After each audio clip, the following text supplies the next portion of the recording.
Mengungkapkan diri lewat storytelling. Saat diminta berbicara, berceritalah. Kalimat pertama yang menarik untuk didengar. Beritahu kelebihanmu.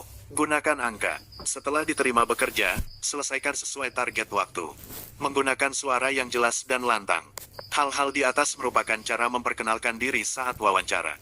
Sebuah pengetahuan penting yang tidak boleh dilupakan. Sebagai seseorang yang sering mengajar kelas berbicara bagi mahasiswa yang akan memasuki dunia kerja, saya sangat mengetahuinya. Saya berulang kali menekankan kelima hal di atas kepada para siswa. Namun, ada satu hal lagi yang ingin saya tambahkan, yaitu storytelling. Storytelling memiliki daya yang lebih kuat daripada gabungan kelima hal di atas. Jika Anda tidak menguasai kelima hal di atas, storytelling dapat membantu Anda untuk memikat tim pewawancara saat memperkenalkan diri.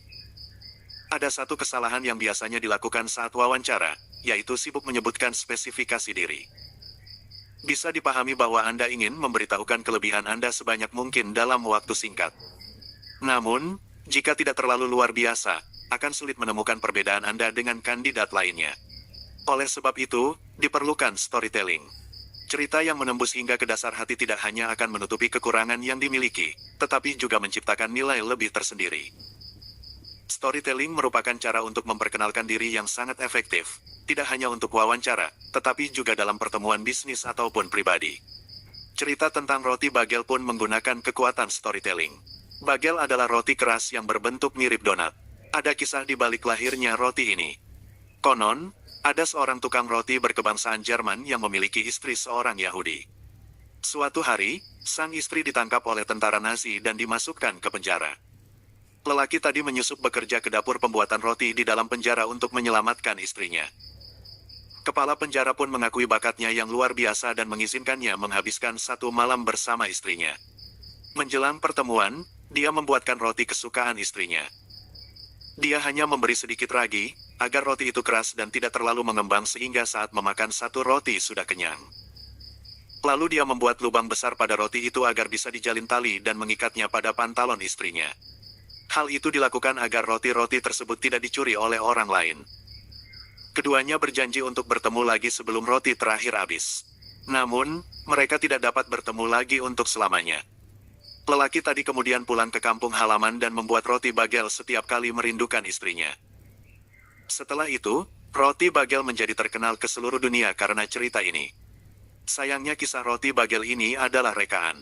Namun karena storytellingnya begitu kuat, publik sudah tidak peduli lagi tentang keasliannya. Sehingga setiap kali memakan roti bagel di toko roti atau kafe, pasti akan terngiang kisah sedih si tukang roti Jerman dan istri Yahudinya. Selain itu, ada lagi cerita serupa yang meninggalkan kesan mendalam. Kisah Paul Robert Potts. Kehidupan penyanyi pop opera ini menyajikan kisah yang begitu mengharukan. Suatu hari, seorang pria dengan tampang pas-pasan dan bekerja sebagai salesman mengikuti audisi Britain's Got Talent dan berkata ingin menyanyikan opera. Tak ada satupun yang tertarik terhadapnya.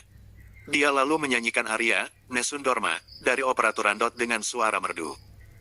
Ini adalah lagu yang dinyanyikannya untuk bangkit dari masa lalu saat berjuang melawan kanker, kecelakaan lalu lintas, pengucilan, dan kemiskinan. Hasilnya sungguh mengejutkan. Para penonton tenggelam dalam perasaan masing-masing. Bagaimana jika dia seorang penyanyi yang bertampang rupawan dan berasal dari golongan elit? Mungkin dia tidak akan mendapatkan respons sebaik itu. Audiens akan melihat tokoh dalam dongeng saat menyaksikannya bernyanyi. Melalui kisahnya yang berhasil melewati kesengsaraan hidup, dia menjadi penyanyi pop opera yang mendunia. Setiap orang yang mendengar nama Paul Robert Potts pasti akan langsung teringat kisahnya dan hanyut dalam keharuan. Katarsis dalam cerita yang bagus. Latihan storytelling atau menyampaikan cerita sama saja seperti mengasah kemampuan komunikasi. Jika Anda berencana ingin menjadi pembicara, berlatih storytelling akan sangat membantu. Kalaupun tidak ingin menjadi pembicara, latihan ini akan menjadi senjata besar dalam kehidupan sosial Anda. Kata-kata di atas diucapkan oleh Doug Stevenson, konsultan ahli presentasi dan pelatih teknik mengajar terbaik di Amerika. Menurutnya, storytelling adalah keterampilan berbicara yang sangat bermanfaat baik saat mengajar, pertemuan bisnis, wawancara, ataupun kehidupan sehari-hari. Lalu bagaimana caranya berbicara dengan metode storytelling? Storytelling yang baik membutuhkan 4 hal tema, konflik, simpati, dan solusi, dan 2 faktor tambahan pembalikan dan alasan.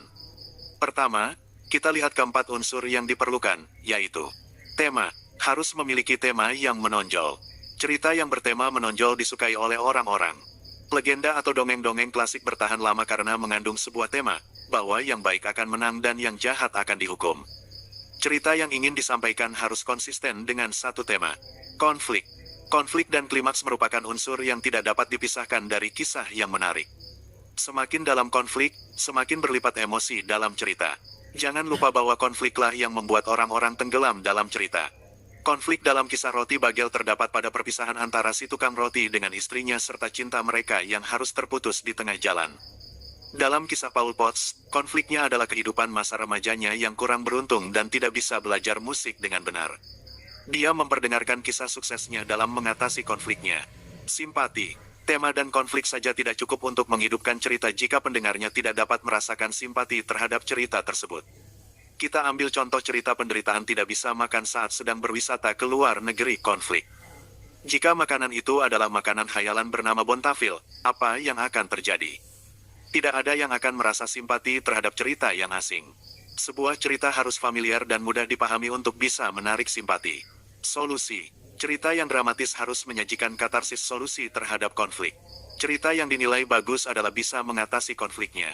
Di samping keempat faktor tersebut, ada faktor tambahan yang saya pikirkan. Faktor ini tidak masalah jika tidak ada, tetapi akan lebih efektif jika ada. Pembalikan, berfungsi memberikan kejutan pada jalan cerita yang membosankan. Alur cerita yang sama sekali tidak bisa ditebak akan memancing rasa penasaran dan konsentrasi. Faktor ini dapat digunakan seperlunya sesuai kondisi. Alasan, membuat cerita dapat dipercayai. Mengapa drama sejarah begitu menarik? Sebab dilandasi dengan kenyataan sejarah. Agar kisah Anda tidak terkesan penuh kebohongan dan menguap begitu saja, Anda harus menunjukkan alasan-alasannya. Storytelling adalah teknik berbicara yang diperlukan oleh pekerja profesional seperti dokter, pengacara, dan akuntan publik. Semakin lama pasokan tenaga profesi semakin meningkat, sedangkan permintaan semakin berkurang.